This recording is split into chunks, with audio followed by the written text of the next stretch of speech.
الحمد لله وكفى وسلام على حبيبه المصطفى أما بعد فأعوذ بالله من الشيطان الرجيم بسم الله الرحمن الرحيم إن الله وملائكته يصلون على النبي يا أيها الذين آمنوا صلوا عليه وسلموا تسليما اللهم صل على سيدنا ومولانا محمد معدن الجود والكرم وآلہ وأصحابہ الکرام وابنہ الکریم وبارک وسلم صلاة دائمة سرمدا ابدا۔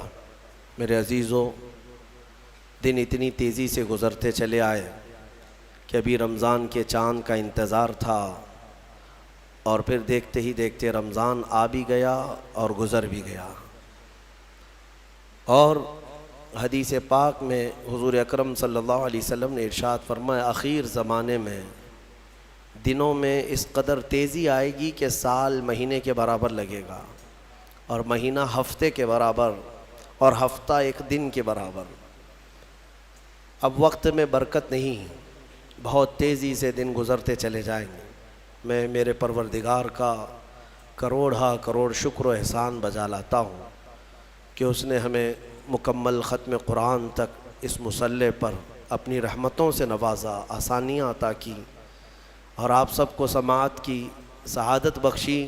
یہ کم اعزاز نہیں ہے میرے عزیزوں، آپ نے شروع سے لے کر اخیر تک اس رب ذوالجلال کے لاہوتی کلام کو سنا ہے جو پتھروں پر نازل ہو تو ریزہ ریزہ ہو جائے، اور اس مصلی پر پڑھنے کی اگر اس نے سعادت بخشی ہے تو یہ اس کا بہت بڑا احسان ہے۔ قرآن جب ختم ہوتا ہے تو اس کا غم حافظ قرآن کو اندازہ ہوتا ہے۔ صبح سے شام تک، شام سے صبح تک قرآن سے چمٹے رہتے ہیں ہر دن۔ ابھی تراویح ہوئی، واپس جانے کے بعد کل کی تراویح کے فکر میں پورا دن گزرتا ہے۔ قرآن پاک کی کون کون سی صورتیں پڑھنا ہے، اسی میں اس کا پورا ذہن پورا دن گھومتا رہتا ہے، اور جب قرآن ختم ہوتا ہے تو دوسرے دن ایسا لگتا ہے کہ ساری دنیا ہی ختم ہو گئی۔ اب بالکل خالی خالی اور عجیب سی کیفیت چند دنوں تک لگتی ہے۔ حفاظ قرآن اس کو بہتر جانتے ہیں۔ میرے عزیزو، ہم نے قرآن عظیم یہاں پر تلاوت کی، میں یہ نہیں کہتا کہ ہم غلطیوں سے محفوظ رہیں گے۔ انسان خطا کا مرکب ہے، سہون بہت ساری غلطیاں در آتی ہیں ہر انسان سے۔ میں اللہ رب العزت کی بارگاہ میں توبہ بھی کرتا ہوں، استغفار بھی کرتا ہوں کہ مولا جانے میں انجانے میں قرآن عظیم کے پڑھنے میں، اس کی رعایات کی حقوق کی رعایات میں جہاں کہیں ہم سے خطا سرزد ہوئی ہو اپنے فضل و کرم سے معاف فرما دے۔ پڑھنے میں، سننے میں جو کچھ بھی مولا ہم سے کمی زیادتی ہوئی ہو اپنے فضل و کرم سے معاف فرما۔ میرے عزیزو، قرآن عظیم پڑھنے میں بھی وہ لطف ہے، سننے میں بھی وہ لطف ہے۔ قیامت کے دن فرمایا جائے گا، یہ بھی حدیث پاک ہے، کہ جو قرآن پڑھتا تھا اسے رب تعالیٰ فرمائے گا قرآن پڑھتا جا، قرآن پڑھتا جا۔ وہ جب قرآن پڑھتا جائے گا تو اسے حکم ہوگا ایک ایک آیت پڑھ اور ایک ایک درجہ اوپر جا، ترقی کرتا جا۔ وہ قرآن پڑھتا رہے گا اور درجات کی بلندی اس کی ہوتی رہے گی۔ اور حضور پاک صلی اللہ تعالیٰ علیہ وسلم کی احادیث کا یہ بھی مفہوم ہے کہ حافظ قرآن جو قرآن کے حلال کو حلال سمجھتا ہو، قرآن کے حرام کو حرام سمجھ کر اس پر عمل کرتا ہو، قیامت کے دن وہ اپنے خاندان کے ایسے 10 لوگوں کی سفارش کر کے جنت لے جائے گا جن پر دوزخ میں جانا واجب ہو گیا تھا۔ اپنے خاندان کے ایسے 10 افراد کو لے جانے کی اسے اجازت دی جائے گی۔ اور مجھے آج اس مصلی پر، محراب پر قرآن پاک کا دور سناتے ہوئے 23 سال گزر گئے۔ الحمدللہ یہ 23واں سال ہے میرا تراویح کا۔ قرآن پاک اور میرے خیال سے ہاشمی مسجد میں نے 6 سال سنایا ہے، یہ 6واں سال تھا مختلف مقامات پر، لیکن کبھی یہ موٹے قرآن کو، اتنا ضخیم قرآن اٹھا کر کے ہم دیکھتے ہیں تو یقین نہیں ہوتا کہ یہ پورا کا پورا سینے میں آیا کیسے، یہ محفوظ کیسے ہے۔ اور جب بندہ پڑھنے لگتا ہے حافظ قرآن، حقیقت میں بتاؤں، میں اپنی بات بتا رہا ہوں، باقی دوسرے حفاظ کرام وہ بہتر جانتے ہیں، ہماری محنت سے کچھ نہیں ہوتا، جب پڑھنے کے لیے وہ کھڑا ہو جاتا ہے تو من جانب اللہ، خود اللہ تعالیٰ اس کی مدد فرماتا ہے۔ اگر اللہ رب العزت دروازے نہ کھولے تو وہ ایک آیت آگے نہیں بڑھ پائے گا۔ ہاں، یہ رب تبارک و تعالیٰ کی طرف سے انعام ہے، اکرام ہے۔ میرے عزیزو، یہ قرآن یاد کرنے کے لیے جب بچے بھی کوشش کرتے ہیں تو 5 سال کے بچے بھی حافظ قرآن بنے ہیں، دنیا میں ریکارڈ ہے۔ اور آپ کو پتہ ہے حضرت سیدنا مخدوم جہانگیر اشرف سمنانی رحمۃ اللہ تعالیٰ علیہ 7 سال کی عمر میں قرأت سبع یعنی 7 قرأتوں کے ساتھ حافظ قرآن ہو چکے تھے۔ وہ بڑے بڑے علماء بھی نہیں آج 7 قرأت جانتے ہیں۔ 7 قرأتیں ہیں قرآن پاک کی، سب میں الگ الگ انداز ہے پڑھنے کے، اور وہ ایک عربی لینگویج جاننے والا، نحو اور صرف اور ان تمام امور کو جاننے والا یہ قرأت سبع بہتر سمجھ سکتا ہے، عام لوگوں کے سمجھ میں نہیں آئے گی یہ چیزیں۔ وہ 7 سال کی عمر میں 7 قرأتوں کے ساتھ حافظ تھے۔ میرے عزیزو، یہ قرآن آج بھی معجزہ ہے، سینوں میں یوں ہی نہیں آتا، بڑا ذہین بھی ہو اور رب تبارک و تعالیٰ کی مرضی نہ ہو تو اس کے سینے میں ایک پارہ بھی نہیں آتا۔ اور کبھی ہم نے دیکھا ہے بڑا کند ذہن ہے، کچھ آتا نہیں ہے، اسکول میں 0 تھا لیکن قرآن حفظ کرنے پر لگا تو پورا حافظ قرآن بنا ہے۔ ایسے بھی میں جانتا ہوں جن کو 2+2 معلوم نہیں ہے لیکن حافظ قرآن ہو جاتے ہیں۔ یعنی اس قدر دیہات سے آئے ہوئے بچے تھے جن کو کچھ نہیں معلوم تھا لیکن قرآن پورا یاد تھا۔ یہ معجزہ ہے قرآن کا۔ اعلیٰ حضرت امام احمد رضا خان فاضل بریلوی رضی اللہ تعالیٰ عالم تھے، بڑے مفتی تھے۔ آپ اندازہ کریں 14 سال کی عمر میں وہ مفتی بن چکے تھے۔ 13 سال کچھ مہینے، جس دن وہ بالغ ہوئے اس دن پہلا فتویٰ انہوں نے لکھا ہے 14 سال کی عمر میں۔ بہترین عالم، بہترین مفتی، لیکن حافظ نہیں تھے آپ، قرآن کے حافظ نہیں تھے۔ کسی نے آپ کو خط میں القاب لکھا، حضرت علامہ مولانا حافظ و قاری احمد رضا خان صاحب، اس میں حافظ و قاری کا بھی لقب لگا دیا۔ دوسرے ہوں تو پھیل جائیں گے کہ جتنے لقب فری میں ملے اچھا ہی ہے۔ اعلیٰ حضرت نے دیکھا کہ میں حافظ ہوں نہیں اور لوگ مجھے حافظ سمجھ رہے ہیں۔ یہ شعبان کی آخری تاریخ تھی، شاید دوسرے دن سے رمضان شروع ہو رہا تھا۔ آپ نے اس خط والے کے گمان کے مطابق اپنے آپ کو اتارنے کے لیے عزم کر لیا کہ اس کے خط کا جواب بعد میں لکھوں گا، حافظ قرآن پہلے بنوں گا، کیونکہ اس نے حافظ کہا ہے، مجھے حافظ قرآن کہا۔ تو اعلیٰ حضرت کا معمول یہ تھا کہ روزانہ رمضان میں فجر سے لے کر کے شام تک ایک پارہ یاد کرتے تھے اور تراویح میں ایک پارہ سنا دیتے تھے، یہاں تک کہ 29ویں رمضان کو یا 27 کو آپ مکمل 1 مہینے کے اندر حافظ قرآن ہو گئے۔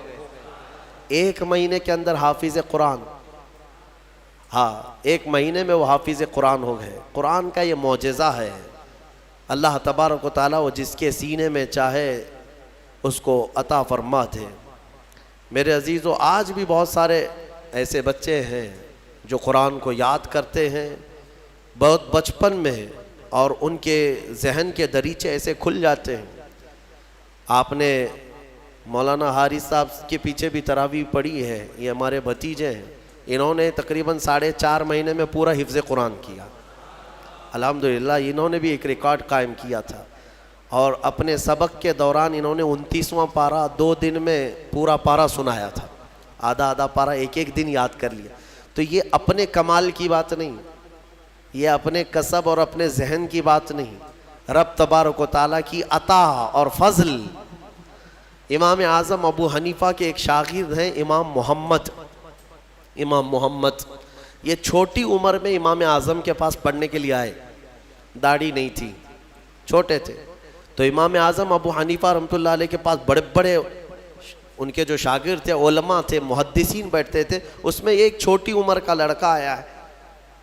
تو امام اعظم نے ان کو ٹال دیا کہ جاؤ بعد میں, لیکن شوق اتنا تھا امام محمد کا کہ وہ ہٹنے کو تیار نہیں تھے.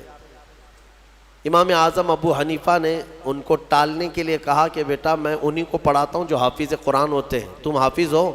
کہا حافظ تو نہیں. حافظ بننے میں 2-3 سال لگ جائیں گے, جب تک تھوڑا سا جوانی آ جائے گی پھر سمجھ لے گا. کہا جاؤ حفظ کر کے آؤ. وہ گئے, 8 دن کے بعد پھر آئے. امام اعظم کے پاس کہا کہ حضور مجھے شاگردی میں لے لیجئے. کہا میں تم کو پچھلے ہفتے بھیجا تھا حافظ بن کر کے آنا. انہوں نے کہا میں پورا حافظ بن کر کے آیا ہوں 8 دن کے اندر. میرے عزیزو, یہ اللہ تبارک و تعالیٰ کی طرف سے انعام ہے, اور میرے آقا صلی اللہ تعالیٰ علیہ وسلم کا زندہ معجزہ ہے. اللہ تبارک و تعالیٰ اس قرآن پاک کی خوب برکتیں ہمیں عطا فرما ہے. قرآن کو نہ چھوڑو اے میرے عزیزو, قرآن کو چھوڑ کر کے آج اس قدر گمراہی آئی ہے. وہ زمانے میں معزز تھے مسلمان ہو کر, آج ہم خار ہیں تاریک قرآن ہو کر. قرآن کو چھوڑ کر ذلیل ہیں ہم. قرآن کو چھوڑنے کی وجہ سے یہ ساری آفات ہیں.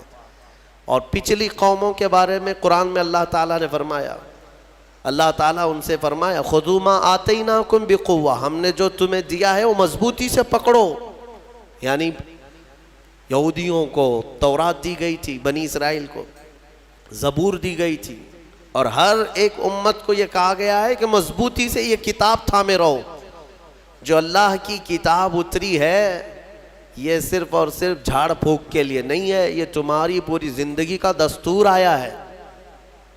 ہاں کل کیا ہونے والا ہے یہ قرآن میں پڑھو, یہ بے خبر نجومی تمہیں کیا بتائیں گے.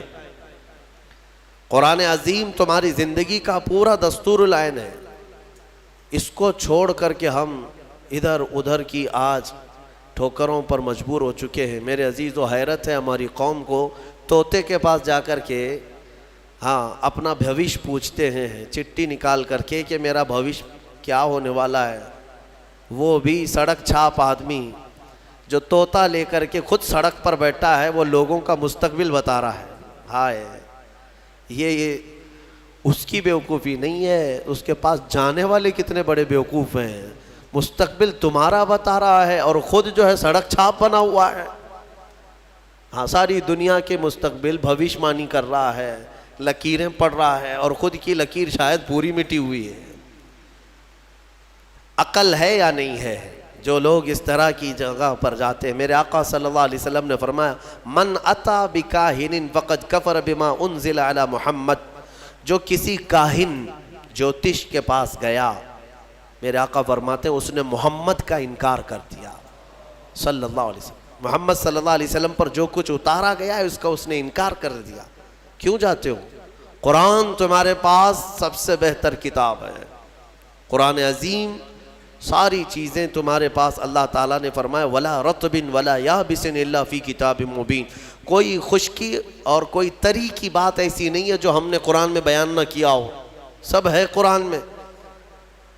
اور جو جس طرح سے اس سے فائدہ اٹھائے گا وہ اس کے ظرف کی بات ہے. میرے عزیزو, کم سے کم آج اتنا تو کرو کہ تلاوت تو کثرت سے شروع کر دو. حدیث میں ملتا ہے کہ اگر لوگ آتے ہیں ہمارے پاس وظیفے, اس کا وظیفہ, بچے پیدا نہیں ہو رہے ہیں اس کا وظیفہ چاہیے, روزی میں برکت اس کا وظیفہ چاہیے, ہاں بہت سارے ٹینشن ہیں, وسوسے آتے ہیں اس کا وظیفہ چاہیے, بیماری نہ آئے اس کا وظیفہ چاہیے. وظیفے اس پر انہی سب کے چکروں میں پڑے ہوئے. حالانکہ حدیث میں ہے کہ قرآن کی تلاوت تمہیں سارے ذکر سے بے نیاز کر دے گی. اگر قرآن کی تلاوت میں کوئی بندہ مصروف ہے, اس کے بارے میں فرمایا کہ اگر اس کو دعا کرنے کا وقت نہیں ملا دعا کرنے کا وقت نہیں ملا اور وہ قرآن کی تلاوت میں مصروف ہے، تو فرمایا کہ مولا تعالیٰ اس کو سارے لوگوں کی دعا کے برابر عطا فرمائے گا۔ وہ بندہ رحمان کا کلام پڑھ رہا ہے، دعا کرنے کا اگر اسے وقت نہ ملا تو بھی مولا اس سے راضی ہے۔ میرے عزیزو، قرآن پڑھنے کے آداب میں بھی آج میں دیکھتا ہوں تو لوگوں کو کھجلی ہونے لگی، ادھر ادھر پینتیاں بدلنے لگے۔ قرآن پاک پڑھتے وقت تمہارے اندر رقت طاری ہو تو سمجھ لینا ایمان بھر گیا ہے۔ قرآن کی یہ صفت بتائی گئی، وَإِذَا تُلِيَتْ عَلَيْهِمْ آيَاتُهُ زَادَتْهُمْ ایمانا۔ یہ کون لوگ ہیں جو اللہ تبارک و تعالیٰ کے پرہیزگار بندے کون ہوتے ہیں؟ ان کے بارے میں اللہ فرما رہا ہے کہ جب ان کے پاس قرآن کی آیتیں تلاوت کی جاتی ہیں تو ان کا ایمان بڑھ جاتا ہے۔ وَجِلَتْ قُلُوبُهُمْ، ان کا دل ہلنے لگتا ہے شوق سے اللہ کی بارگاہ میں۔ حضرت امام اعظم ابو حنیفہ رحمۃ اللہ تعالیٰ علیہ مغرب کی نماز کے لیے حاضر ہوئے، صرف قاری قرآن نے اذا زلزلت الارض زلزالہا یہ سورہ پڑھی، اتنا رونے لگ گئے، اتنا رونے لگ گئے۔ اس میں قیامت کا ذکر ہے کہ یاد کرو کس چیز کو؟ جب زمین ہلا دی جائے گی، وَأَخْرَجَتِ الْأَرْضُ أَثْقَالَهَا، اور زمین کے اندر کی ساری بوجھل چیزیں نکال دی جائیں گی باہر، زمین سب اگل دے گی۔ اور سورہ قاریعہ میں اللہ نے فرمایا یوم یکون الناس کالفراش، لوگ اس دن پتنگوں کی طرح ہوں گے، اڑ رہے ہوں گے۔ وَتَكُونُ الْجِبَالُ كَالْعِهْنِ، اور پہاڑ روئی کے پھاہے ہوتے، روئی کے اس طرح پہاڑ جو ہے ہواؤں میں اڑ رہے ہوں گے، پورے بڑے بڑے پہاڑ روئی کے پھاہے کے طرح اڑ رہے ہوں گے۔ اللہ نے قرآن پاک میں جو قیامت کے تذکرے فرمائے، امام اعظم ابو حنیفہ صرف سورہ زلزال پڑھتے رہ گئے، عشاء کا وقت آیا، عشاء پڑھی، پھر کھڑے ہو گئے، صرف یہی اذا زلزلت الارض زلزالہا اسی میں رہ گئے۔ اتنا روتے تھے، اتنا روتے کہ ان کی داڑھی سے آنسوؤں کا پانی ٹپ ٹپ ٹپ گرنے لگا مسجد کے اندر۔ آپ کی عمر اس وقت قریب 70 سال کی ہے، قریب 70 سال کی۔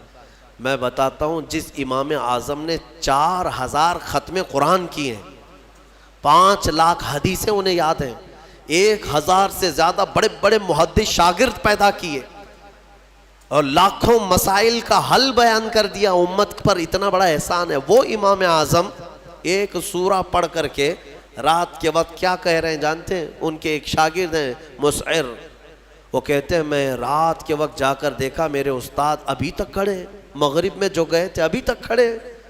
آدھی رات گزر گئی تو وہ دروازہ کھول کر پیچھے کھڑے ہوئے تو امام اعظم ہاتھ پھیلا کر یوں رو رہے تھے اللہ کی بارگاہ میں کہ اے مولا، قیامت کے دن اگر ابو حنیفہ کی بخشش ہو گئی تو تعجب کی بات ہے، ورنہ مجھ جیسا آدمی بخشے جانے کے قابل نہیں۔ امام اعظم کہہ رہے ہیں میری بخشش ہو گئی تو تعجب کی بات ہے، جس نے 4000 ختم قرآن کیے ہوں، اور پھر یوں کہتے ہیں مولا میرے پاس بخشے جانے کے لائق کچھ ہے نہیں سوائے سفید داڑھی کے، اور تو نے فرمایا ہے کہ سفید داڑھی والے کو عذاب دینے میں مجھے حیا آتی ہے، مولا میری سفید داڑھی کو دیکھ کر مجھے معاف کر دینا۔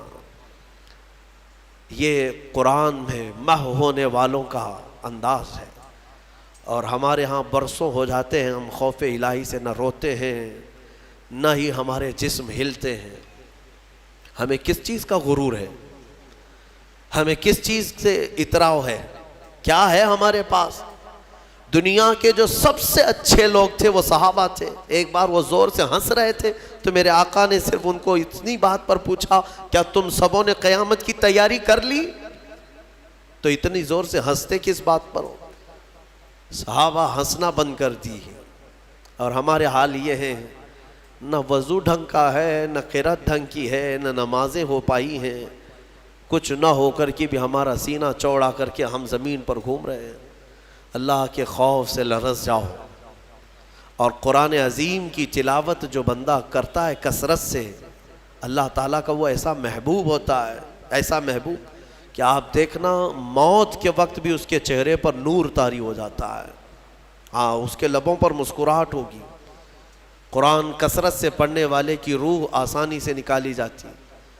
امام احمد بن حنبل بڑے امام ہیں، فرماتے ہیں نزا کیا وقت تھا ان کے، اور اس وقت سے کوئی باہر آتا نہیں، لیکن اللہ تبارک و تعالیٰ جسے چاہے موت کے منہ سے نکالے. ان کے ساتھ ایسا ہوا کہ قریب موت کا وقت آ گیا اور سانس جو ہے پھڑکنے لگ گئی، ہلکی ہلکی ہو گئی، لگتا کہ اب روح نکلے گی، تب روح نکلے گی. اسی اثنا میں وہ کہتے ہیں کہ شیطان قریب آ گیا، شدت کی پیاس لگی تھی. اور شیطان، کس کی بات کر رہا ہوں؟ امام احمد بن حنبل کی. شدت کی پیاس لگی تھی اور وہ پانی لے کر قریب آیا اور بار بار مجھے اپنی طرف بلاتا تھا، کیونکہ پانی کے لیے آدمی کہیں پر بھی چلا جائے. وہ کہتے ہیں کہ مجھے اندازہ تھا کہ یہ ابلیس ہے، مجھے بہکا رہا ہے، لیکن پانی کی خواہش بھی ہے. اور اس کے بعد وہ آپ سے بحث کرنے لگا کچھ معاملات پر، موت کے قریب، جبکہ بولنے کی طاقت بھی نہیں. تو اچانک ایک خوبصورت نوجوان آیا، اس نے گھونسے مار مار کر کے شیطان کو بھگا دیا. شیطان بھاگ گیا، ڈر کر کے بھاگا. امام احمد بن حنبل کہتے ہیں مجھے سکون ہوا، کم سے کم اس کی شرارتوں سے بچ گیا.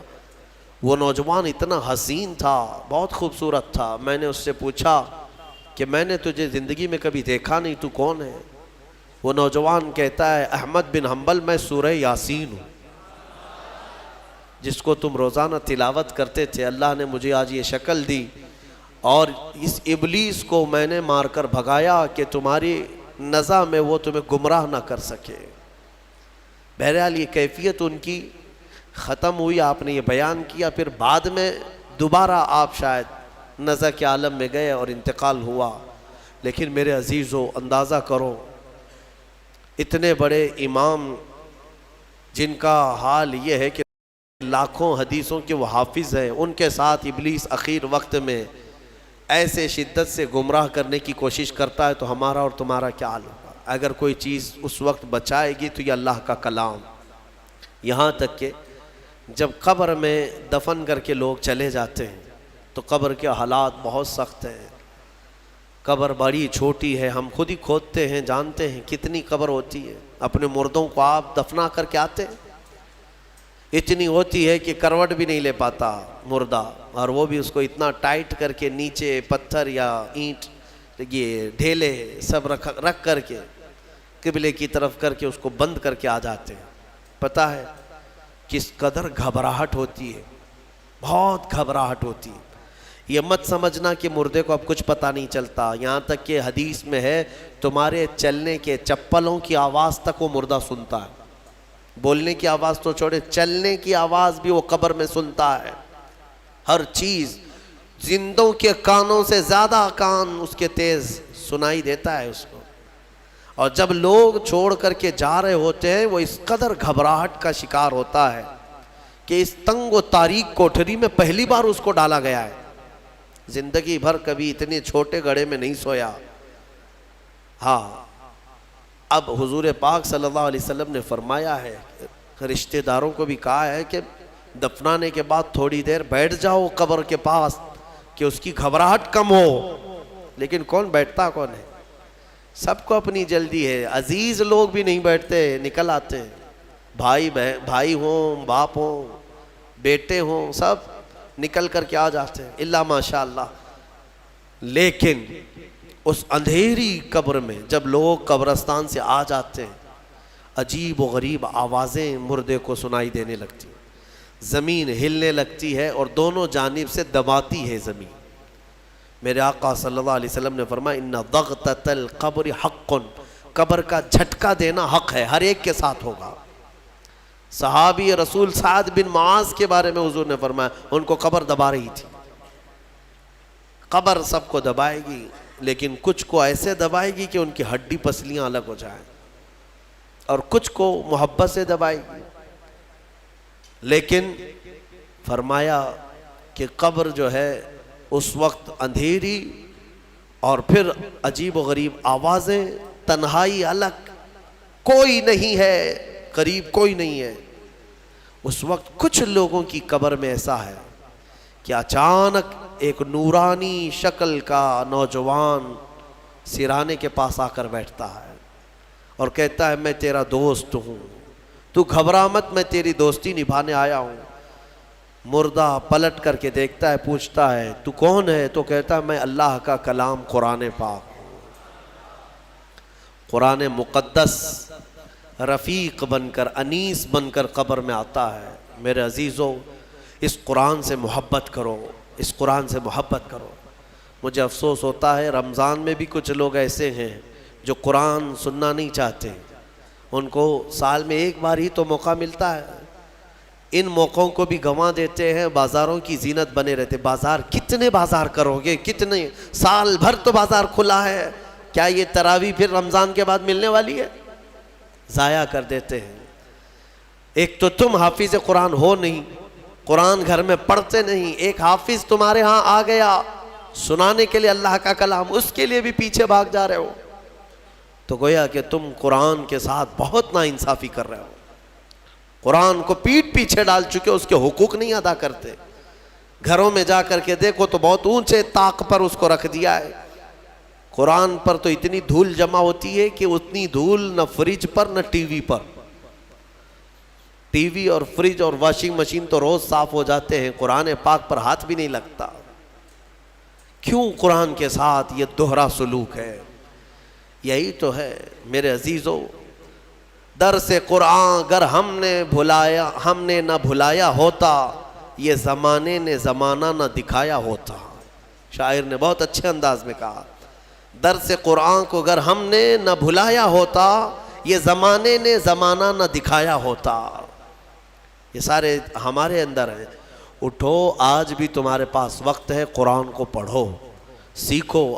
اور میں کہتا ہوں آج کے دور کے مسلمان، سخت پکڑ ہوگی تمہاری، تمہارے پاس یہ عذر بھی نہیں ہے کہ اللہ کی بارگاہ میں کہیں گے کہ مولا پڑھانے والا کوئی تھا نہیں، سیکھنے کا کوئی ذریعہ تھا نہیں۔ آج تمہارے ہر ایک کے ہاتھ میں موبائل ہے، قرآن ہے، سینکڑوں قاریوں کی قرت ہے۔ انٹرنیٹ صرف گانے سننے کے لیے نہیں، قرآن سیکھنے کے بھی وہاں ذریعے موجود ہیں۔ پورے عالم بننے کے مدرسے چل رہے ہیں آن لائن، قرآن پڑھانے والے پڑھا رہے ہیں، لیکن اب عذر تمہارے پاس کچھ بھی نہیں رہے گا۔ کیا کہو گے؟ کیا کہو گے کہ ہمارے ہاں کوئی عالم نہیں تھا، کوئی حافظ نہیں تھا، پڑھنے کا موقع نہیں ملا؟ نہیں، تمہاری سخت پکڑ ہوگی، تمہارے پاس سب تھا، تم نہیں چاہتے تھے قرآن پڑھنا، تم نہیں چاہتے تھے۔ میرے عزیزو، قرآن کی طرف آ جاؤ۔ میں آخر میں یہ بھی کہنا چاہوں گا کہ جو حفاظ قرآن ہوں، میں اپنے متعلق نہیں کہہ رہا ہوں، اپنے متعلق نہیں کہہ رہا ہوں، دیگر جو بھی حفاظ قرآن ہیں ان کا ادب بھی بجا لائیں۔ اللہ کا کلام ان کے سینے میں موجود ہے۔ اور آج یہ اس مصلی پر، اس محراب میں، اس سال کی میری آخری تراویح تھی۔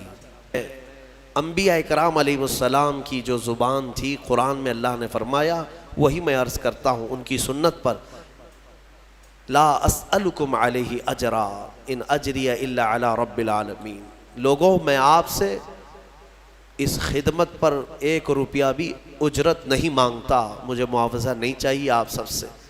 میرا اجر رب العالمین کے حوالے ہے، میرا اجر اللہ رب العزت کے پاس ہے۔ مجھے آپ سب کی جو محبت ہے یہی کافی ہے، اور مجھے دعاؤں سے نوازیں، یہ میرے لیے بہت بڑا معاوضہ ہے، بہت بڑا تحفہ ہے، یہ میرے لیے بڑا ہدیہ ہے۔ اور یہ محبت ہی تو ہے کہ اتنے گیپ کے بعد دوبارہ اس مصلی پر میں آیا ہوں، اور جو کچھ بھی ہوں میں یہاں تک آپ کے پاس بولنے کے قابل ہوں، یہ میرے والد کی تربیت ہے۔ آئیں، آج میں اپنی اس آخری محفل میں، چونکہ پھر کل سے شاید آپ کے سامنے حاضری نہیں ہوگی، تفسیر کا جو درس پہلے رمضان سے چل رہا تھا آج یہاں پر ختم ہوا، اور ایسا نہ ہو کہ زندگی کا آخری ہو، اللہ تعالیٰ پھر سے موقع عطا فرمائے۔ آئیں انشاءاللہ العزیز مولا کریم ہم سب کو آج کی رات معاف کرے گا۔ دعا کرتے ہیں جنہوں نے مجھے دعاؤں کی درخواستیں کی ہیں ان سب کو بھی میں شامل کرتا ہوں۔ یا ربنا یا ربنا یا ربنا یا اکرم الاکرمین، مولا قدیر ہماری اس میں ان تمام محفلوں کو اپنی بارگاہ میں قبول فرما۔ پہلے رمضان سے لے کر آج تک جو تراویح پڑھا، سورہ فاتحہ سے لے کر مولا 30ویں پارے تک کے جتنے سورے ہم نے تلاوت کیے، اس میں جو غلطیاں، کوتاہیاں، کمیاں، بیشیاں ہوئی ہوں اپنے فضل و کرم سے معاف فرما دے۔ اے رب العالمین، تجھے فضل کرتے نہیں لگتی بات، نہ ہو مایوس تجھ سے امیدوار۔ تو نے رمضان میں یہ حسین موقع دیے تھے، تیری اس مسجد کو ہم بھرتے تھے۔ مولا اگر ہماری زندگی باقی ہے تو پھر سے رمضان عطا کر دے۔ ارحم الراحمین، قرآن عظیم کی تلاوت کو میں نے جو کچھ بھی پڑھا مولا خالص تیرے شوق میں پڑھا ہے، تیری رضا کے لیے پڑھا ہے۔ اے رب قدیر مجھے ایمان کا اضافہ عطا فرما، جتنے لوگوں نے خلوص سے سنا ہے مولا ان سب کو اجر عطا فرما۔ اور تفسیر قرآن جو آج تک کی محفلیں ہوتی رہیں، اس میں جو غلطیاں کوتاہیاں ہوئی ہوں مولا سب سے میں توبہ کرتا ہوں، مجھے معاف فرما دے۔ سننے والوں کو بھی معاف فرما دے، اور دور دراز سے کئی لوگ آن لائن سن رہے ہیں، محفلوں میں شامل ہوتے ہیں مولا ان سب کی بھی مغفرت فرما دے۔ ارحم الراحمین، آج کئی لوگ تیرے دربار میں ہاتھ پھیلائے ہیں، کچھ محتاج ہیں، کچھ غریب ہیں، اپنے اپنے گھروں کی پریشانیاں، کچھ تو وہ ہیں جو بول نہیں سکتے۔ اے رب ذوالجلال سب کی پریشانیاں دور کر دے۔ اے رب العالمین، پورے ہندوستان کے مسلمان اس رمضان میں پریشان ہیں مولا، جائیں تو کدھر جائیں، کس سے اپنے غم کی داستان سنائیں، سمجھ میں نہیں آتا مولا۔ حالات اس قدر بدلتے جا رہے ہیں کہ چھوٹی ذاتوں کے اور نیچ قسم کے لوگ تیری مسجدوں پر، تیرے اولیاء کے مزاروں پر اور مسلمانوں کی گردنوں پر راج کرنے لگ گئے ہیں۔ اے قدیر و جبار خدا، ان ظالموں کو کیفر کردار تک پہنچا دے۔ ارحم الراحمین، جو بے قصور ہمارے بچے گرفتار ہوئے ہیں ان کو آزاد کر دے۔ الہ العالمین، تو جہنم سے آزاد کرتا ہے، امت مصطفیٰ کو جیلوں سے آزاد کر دے۔ تیرے لیے بڑی بات نہیں ہے مولا۔ جو بچے ناحق گئے ہیں ان کو آزادی عطا کر، ظالموں کے چنگل سے انہیں آزاد کر دے۔ یا ارحم الراحمین، مولا یہاں پر جتنے حاضر ہیں اور جو دور دراز سے سن رہے ہیں سب کو قرآن عظیم کا شوق عطا فرما۔ آخری سانس تک مولا قرآن کی تلاوت کرنے اور سننے کی توفیق عطا فرما۔ ہم قبر میں جائیں تو اس قرآن کو ہمارا دوست بنا دے، حشر کے دن مولا قرآن کو ہمارا شفیع و مددگار بنا دے۔ ارحم الراحمین، میں گنہگار ہوں اور بڑے مرتبوں کی خواہش، تو کریم ہے خدایا، تیری بندہ پروری ہے۔ صرف آج کی رات اتنی التجا ہے، کل قیامت کے دن جب تیرے حبیب محمد مصطفیٰ صلی اللہ علیہ وسلم ہزاروں غلاموں کی جھرمٹ میں جنت کی طرف جا رہے ہوں، ان غلاموں میں ہمیں شامل فرما دے مولا۔ جہنم سے آزاد ہونے والوں میں ہمیں شامل فرما دے۔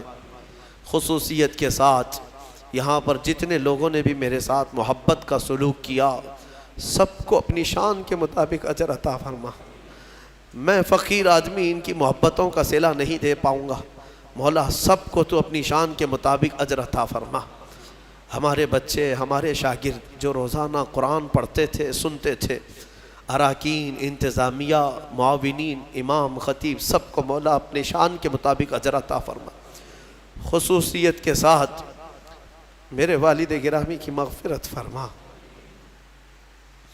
مولا۔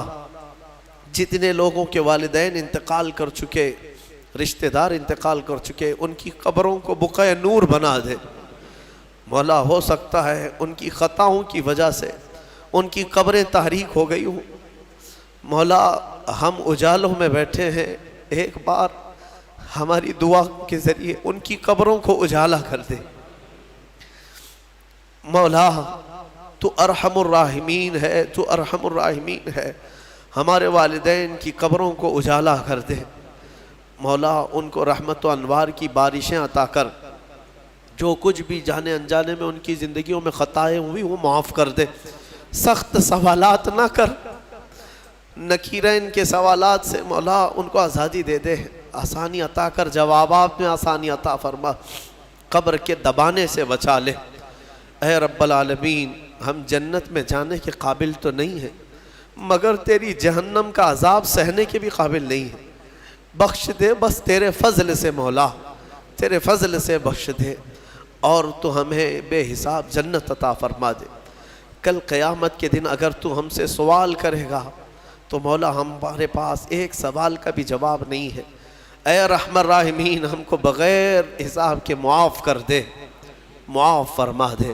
یا ربنا یا ربنا یا ربنا یا اکرم الاکرمین، تقبل دعاءنا بحرمت جد الحسن والحسین۔ ان اللہ وملائکتہ یصلون علی النبی یا ایہا الذین آمنوا صلوا علیہ وسلموا تسلیما۔ اللہم صل علی سیدنا محمد معدن الجود والکرم وآلہ واصحابہ الکرام وابنہ الکریم وبارک وسلم۔ سبحان ربک رب العزت عما یصفون وسلام علی المرسلین والحمد للہ رب العالمین، وآخر دعوانا ان الحمد للہ رب العالمین۔ السلام علیکم۔